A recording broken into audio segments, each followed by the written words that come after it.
people with these unknown medical people. Hello, sir. How you doing? My name's Skip. I'm a paramedic. We're here to help. Sir, how you doing? Whoa, hey, what's going on? Can you have a seat? Whoa, wait! Come on.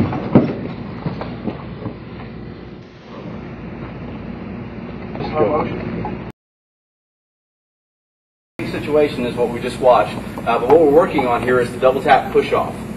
Basically, as my partner and I came in, we still try to work to get to an L configuration so that we're both on opposite sides. I still want to introduce myself. I want to try to talk to the person, try to gain consent, whatever's working at. I'm also trying to get a quick global overview of what's happening. It was an unknown medical, so we just don't know. It's his initial appearance that makes me want to find out, what's taking place here.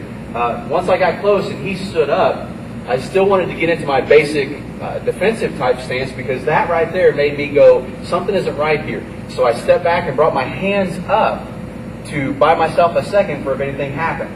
Then, out of nowhere, he throws his shot, so I'm going to double tap off, and I use my push off, which was that third beat of your double tap drill. I pushed him here on the arm, pushed him away, and made my escape.